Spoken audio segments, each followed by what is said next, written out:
పేద ప్రజల గొంతుకైన ప్రజా యుద్ధ నౌక గద్దర్ 78వ జయంతి వేడుకల్ని హైదరాబాద్ నగరంలోని రవీంద్ర భారతిలో ఘనంగా నిర్వహిస్తున్నామని గద్దర్ ఫౌండేషన్ నాయకులు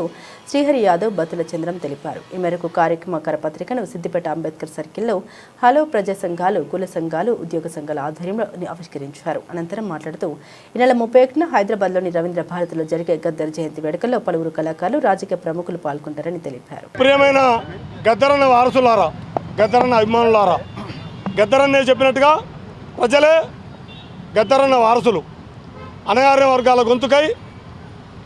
శ్రామిక, ఉత్పత్తి, సేవా కులాల యొక్క సంస్కృతిని నిజమైనటువంటి ప్రజా సంస్కృతిగా నిలబెడుతూ తను జీవితాంతం నిర్వహించినటువంటి ప్రజా సాంస్కృతిక యాత్ర తను అమరుడైన తర్వాత కూడా గద్దరన్నకు సంబంధించినటువంటి ఫౌండేషన్ ఆధ్వర్యంలో ఈ నెల 31వ తేదీన హైదరాబాద్లోని రవీంద్ర భారతిలో తన 78వ జయంతి ఉత్సవాన్ని పురస్కరించుకొని పెద్ద ఎత్తున సాంస్కృతిక కార్యక్రమాలు. నేడు దేశం ఎదుర్కొంటున్నటువంటి ఒకవైపు జాతీయ సమైక్యత పేరుతో, వందే మాతరం పేరుతో, దేశభక్తి పేరుతో ఈ దేశంలో ఉన్నటువంటి సహజ వనరుల్ని, ప్రధానంగా ఖనిజాలని, భూగర్భ వనరుల్ని, ప్రభుత్వ రంగ సంస్థలన్నింటినీ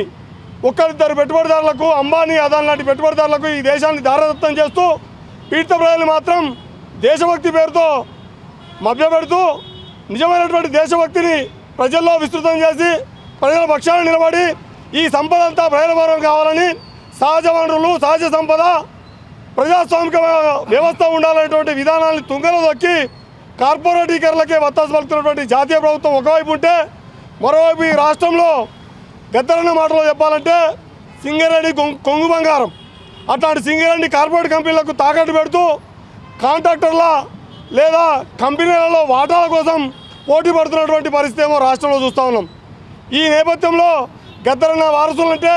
నిజమైన ప్రజల గద్దరన్న వారసులు కాబట్టి ఈ ప్రజా సంఘాల, ప్రజా ఉద్యమకారుల నాయకులందరూ కూడా ఈ గద్దరన్న 78వ జయంతి ఉత్సవం సందర్భంగా మరోసారి మననం చేసుకుంటూ మొత్తం ఈ దేశంలో ఒక నూతన ప్రజాస్వామిక ఆలోచనల్ని, ఆకాంక్షల్ని, శ్రామిక కులాల సంస్కృతిని కాపాడే విధంగా గద్దర్ ఫౌండేషన్ చేస్తున్నటువంటి ప్రయత్నాన్ని మనమంతా అభినందిస్తూ, ఆమోదిస్తూ, అనుసరించాల్సిందిగా కోరుతూ ఈరోజు సిద్దిపేటలోని ఈ అంబేద్కర్ సర్కిల్ పరిధిలో అనేక ప్రజా సంఘాల నాయకులు, తెలంగాణ జేఏసీ నాయకులు బాబయ్య గారు, ప్రజా సంఘాల నాయకులు అన్న తిరుపతి రెడ్డి సారు,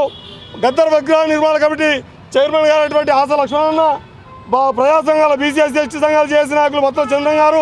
జర్నలిస్ట్ నాయకులు రంగాచార్య గారు, బెల్లె రాములు గారు, ఆకుల ప్రశాంత్, బోయ రాములు అన్న, బెల్లె రాములన్న, మా దళిత బంధు నాయకులు అయినటువంటి మెట్ల శంకరన్న, బీసీ ఉద్యమాల నాయకుడు నవీన్ గౌడు అందరం కలిసి ఈరోజు ఈడ మేమందరికి ప్రజలకు పిలుపునిస్తున్నాం. నిజమైనటువంటి గద్దరన్న సంస్కృతిని, విలువల్ని, ప్రజాస్వామిక సంస్కృతిని నిలబెట్టే విధంగా గద్దరన్న ఫౌండేషన్కి అండగా నిలబడదామని ఈ రవీంద్ర భారతిలో 31 నాడు 78వ జయంతి ఉత్సవాన్ని జయప్రదం చేయాలని పిలుపునిస్తూ వర్ధిల్లాలి ప్రజా ఉద్యమకారుల, ప్రజా సంఘాల ఐక్యత. జోహార్. ప్రియమైన గద్దరన్న వారసులారా, ఈ నెల 31న రవీంద్ర భారతిలో గద్దరన్న 78వ జయంతి ఉత్సవాల సందర్భంగా ఈరోజు సిద్దిపేట పాత బస్టాండ్ అంబేద్కర్ చౌరస్తాలో ప్రజా సంఘాలు మరియు బీసీఎస్సీ, ఎస్టీ సంఘాలు మరియు టీచరు మరియు ఉద్యోగ ఉపాధ్యాయ సంఘాలందరి ఆధ్వర్యంలో ఈరోజు గద్దరన్న జయంతి పోస్టర్ విడుదల చేయడమైంది. కాబట్టి గద్దరన్న వారసులారా మీరంతా తరలివచ్చి ఈ యొక్క జయంతోత్సవాలను విజయవంతం చేయగలరని కోరుతూ